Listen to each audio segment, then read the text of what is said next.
Magandang araw.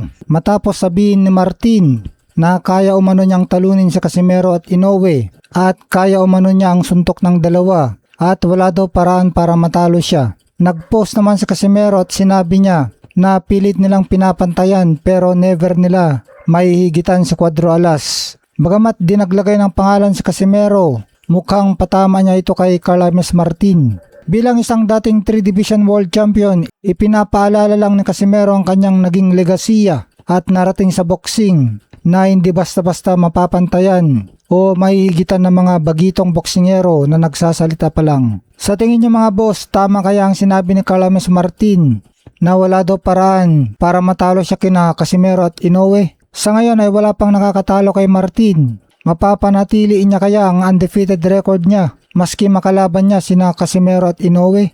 Sa ngayon ay nakatakdang makalaban ni Martin ang isang elite fighter na si Alan David Picasso sa Oktubre 2026 sa Saudi Arabia. Kung tama ang sinasabi ni Martin na kayang-kaya niya sina Casimero at Inoue at walang paraan na matalo siya sa mga ito, ay siguradong tatalunin niya itong si Picasso. Kaya magandang abangan ito mga boss. Samantala, Adrian Broner, sinabing hindi mananalo si Inoue kay Tank Davis kung maglaban sila. Sobrang bilis lang daw na ina-knockout ni Tank si Inoue. Narito ang ilang dahilan kung bakit marami ang sumasang-ayon kay Adrian Broner. Pero may magandang punto rin ang mga kritiko. Ang laki ng diferensya sa timbang. Si Gervonta Tank Davis ay kasalukuyang lumalaban sa lightweight division 135 pounds at umabot na rin sa super lightweight 140 pounds. Samantalang si Naoya Inoue kasalukuyang undisputed champion sa super bantamweight 122 pounds. Kahit na parehong kilalang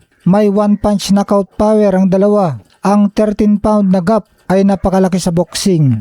Kung maghaharap sila sa 135 pounds, dehadong-dehado si Inoue dahil natural na mas malaki, mas mabigat at mas malakas si Tank. Bakit sinabi ni Broner na mabilis ma-knockout? Kilala si Tank Davis sa kanyang counter-punching at timing. Dahil mas maliit si Inoue, kakailanganin ni Inoue na pumasok sa loob ng distansya ni Tank para makatama. Sa oras na magkasabayan sila, ang natural na lakas ng isang 135-pounder katulad ni Tank kumpara sa isang umakyat na 122-pounder katulad ni Inoue ang madalas na nagiging mitsa ng mabilis na knockout. Para maging makatotohanan ay medyo patas ang laban, kailangang mag-adjust ng timbang. Kung susubukan nilang mag-abot sa featherweight 126 pounds o super featherweight 130 pounds, maaaring manghina si Tank Davis sa tindi ng pagpapatuyo ng timbang. Mas magiging mabilis si Inoue at mapapanatili niya ang kanyang stamina. Sa kasalukuyan hanggang featherweight 126 pounds lang ang target na akyatan ni Inoue sa hinaharap.